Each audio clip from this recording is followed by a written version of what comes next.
Scottejaye just released his top 10 favorite transmogs for Cataclysm. I'm watching it. I need content. Wait, where is it, bro? Alright, let's watch this video. Scottejaye! Servers officially offline and the pre-patch being a matter of hours away, I want to give you a list that I personally think everybody should be doing in the first days of pre-patch. When I say first days, I mean, to be fair, for the full 20 days. I'm going to do my absolute best to keep this under 5 minutes, because most of it you've probably heard in thousands of other Cataclysm preparation videos. Firstly, guild rep. Now, guild reputation is going to be a big one, because if you don't know, we've had some clarification now around the guild system. The guild system, in fact, is going to be streamlined. Whether I like that or not is a topic for a different video. But guild reputation is going to be incredibly important, because no longer are the heirlooms gated behind the guild leveling system. Instead, now the heirloom cape comes from honored and the heirloom head comes from revered. Now, it's important to note that these can be used all the way to level 85, so getting your guild reputation... Wait, can you get heirlooms then? So if you level up your rep with the guild, you can have these heirlooms now. And that's like 20%. That's actually pretty cool. I like that. That's really nice. Because like, it makes the leveling not that slow in Cata. You got a 20% XP buff. Yeah, they can be used till 85. No shit. I mean, what do you think? Okay, so normally the way it works is like the old heirlooms don't work, but the new heirlooms work. So like, look at it like this. Rat heirlooms, right? You couldn't use them on your first character because you didn't have any emblems to buy them with.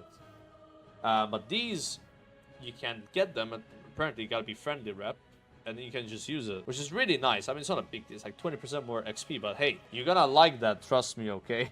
Maxed out you is need millions of XP per level. Incredibly important during the pre-patch, because it's going to speed up your 80 to 85 leveling. That's sick, actually.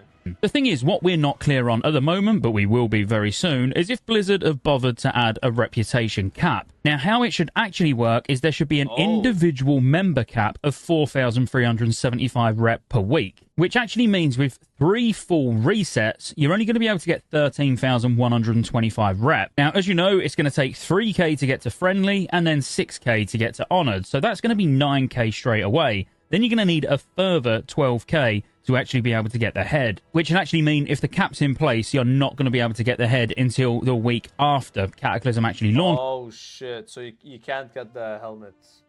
Which is assuming you're capping your reputation every week. But that isn't necessarily 100% accurate, because from what I've seen so far, I've not noticed a reputation cap on the beta or the PTR. So my advice would be, if it turns out there is no reputation cap in place when the pre-patch goes live, absolutely hammer that reputation out, because they may add one at a later date. So you're probably like, well, how do I get guild reputation? Well, turning in green or better quests, guild group kills on dungeons and raid bosses, guild group arena and rated battlegrounds, which obviously we're not going to have rated battlegrounds, and even just honorable kills give guild reputation as well. So actually you can just do more or less whatever you want and get guild rep. And of course, once you get friendly, you're going to get a tabard as well, which is just going to speed everything up. Like I say, I just want to reiterate, if there is no reputation cap, this should absolutely be your #1 priority in the pre-patch in case it changes. Secondly, archaeology. Feel free to join the guild, guys. We made a guild today called Go Normal on Gehennas. If you want to join the guild, whisper anyone from Go Normal. All right.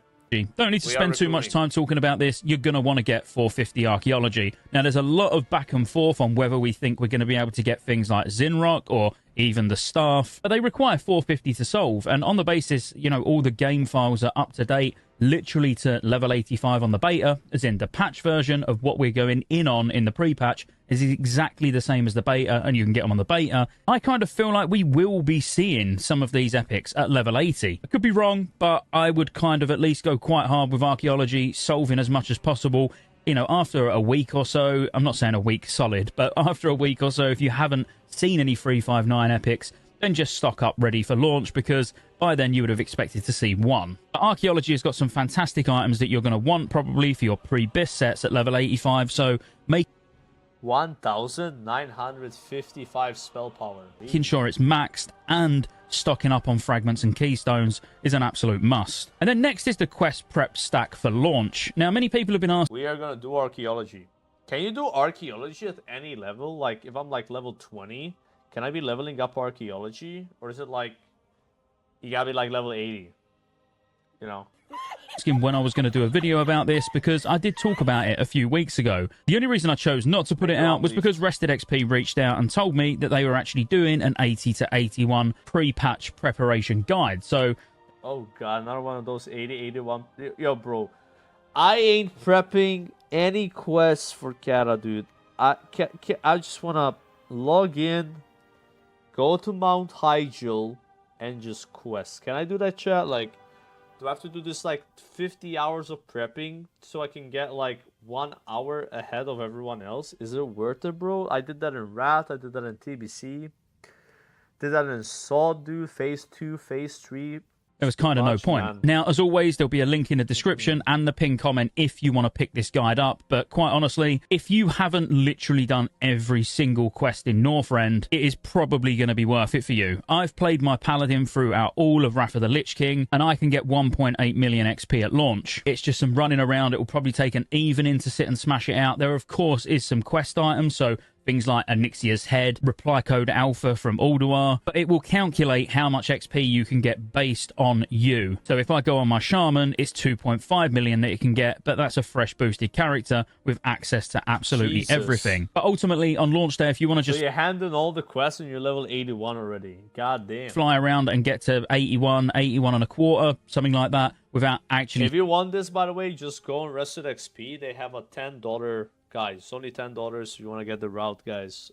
If you're interested, use code Jokered or code Scottejaye. Actually, it's his video, use his code. I'm leeching off his content. Stepping foot into Cata content yet, absolutely pick it up. As I say, links in the description anyway. Then leveling an alt. And I think leveling an alt is really, really important. Now, when it comes to getting reputation, if there's no cap, leveling an alt can actually be a really fast way of getting reputation anyway to be able to buy the heirlooms for the rest of your characters. Definitely. But you're going to want to level an alt to experience the new zones, possibly the new Goblin and Worgens. But with all the new talents and everything, it's just going to be a lot of fun. My plan is to be streaming all of this on kick.com/Scottejaye, smooth plug, and more or less just smashing random Dungeon Finder all the way until Outland and then questing, because Outland has had its XP reduced and Northrend has had its XP reduced massively. And don't forget, because of the streamlined guild system, we're going to have bonus XP just from that as well. So bonus XP, if you get all your heirlooms, including the cape and the head, and, I mean, it's just going to be so fast in it. I don't really need to go into much more detail. So, yeah, absolutely think about a character that you haven't got, or maybe a character that you want. Let's say you're a Paladin. I'm going to be leveling a second Paladin at some point during the pre-patch, because I love Paladin. But trust me, leveling in Cataclysm is a lot of fun. And then finally, and really quickly, hit all of your caps ready for launch. This is kind of a no-brainer, but make sure you're going into launch with 4k Justice points, 4k Honor points.